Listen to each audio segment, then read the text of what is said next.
২০১২ সালে ৩৫ million euro খরচ করে টটেনহ্যাম থেকে এক ক্রোয়েশিয়ান মিডফিল্ডারকে সান্তিয়াগো বার্নাব্যুতে উড়িয়ে আনে রিয়াল মাদ্রিদ। এই ডিল নিয়ে তখন নাক উঁচিয়েছিলেন অনেক রিয়াল সমর্থকও। তবে এর পরের গল্পটা রূপকথার মতো। বার্নাব্যুতে ১৩ বসন্ত কাটানো লুকা মদ্রিচ প্রমাণ করে দিয়েছেন কেন তার পেছনে ৩৫ মিলিয়ন ইউরো খরচ করেছেন রিয়াল সভাপতি ফ্লোরেন্তিনো পেরেজ। রিয়ালের হয়ে গেল ১৩ বছরে ৬ চ্যাম্পিয়ন্স লিগ, ৪ লা লিগা সহ মোট ২৮টি ট্রফি জিতেছেন মদ্রিচ। ক্লাবটির জার্সিতে এখন পর্যন্ত খেলেছেন ৫৯০ ম্যাচ। তবে সময়ের সঙ্গে পাল্লা দিয়ে বেড়েছে বয়স। ৩৯ বছর বয়সী মদ্রিচ যে রিয়াল ছাড়তে চলেছেন তা বেশ কয়েকদিন ধরেই আলোচনায়। এবার সামাজিক যোগাযোগ মাধ্যম ইনস্টাগ্রামে রিয়াল ছাড়ার খবর নিশ্চিত করেছেন মদ্রিচ। ফিফা ক্লাব বিশ্বকাপের পরেই শেষ হচ্ছে রিয়ালের সঙ্গে তার দীর্ঘদিনের পথ চলা। সময়টা এসে গেছে, সেই মুহূর্ত যেটা আমি কখনো আসতে দিতে চাইনি। তবে ফুটবল আর জীবনে সবকিছুর শুরু আছে, শেষও আছে।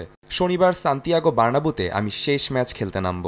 দীর্ঘ সময় মাদ্রিদে কাটানোয় ক্লাব সভাপতি, কোচ ও সতীর্থদের ধন্যবাদ জানিয়েছেন লুকা মদ্রিচ। সেই সঙ্গে স্মৃতিচারণ করেছেন সান্তিয়াগো বার্নাব্যুতে কাটানো অসাধারণ সব মুহূর্তেরও। এসেছিলাম বিশ্বের সেরা ক্লাবের জার্সি গায়ে জড়াতে। এরপর যা ঘটেছে তা আমি কল্পনাতেও ভাবিনি। রিয়াল আমার জীবন বদলে দিয়েছে। মাদ্রিদে আমি অসাধারণ সব মুহূর্ত কাটিয়েছি, যা অসম্ভব মনে হতো। এমন সব প্রত্যাবর্তন, ফাইনাল, বার্নাব্যুতে জাদুকরি রাত, আমরা সব কিছু জিতেছি। সকলকে যার জন্য ধন্যবাদ দিতে চাই।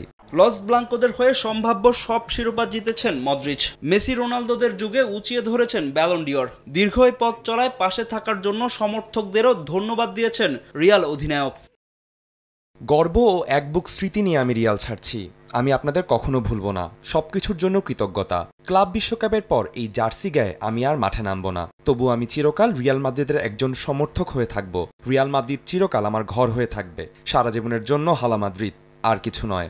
রিয়াল ছাড়লেও নিজের পরবর্তী গন্তব্য নিয়ে কিছুই জানাননি মদ্রিচ। গুঞ্জন আছে সৌদি লিগে পাড়ি জমাতে পারেন এই মিডফিল্ডার।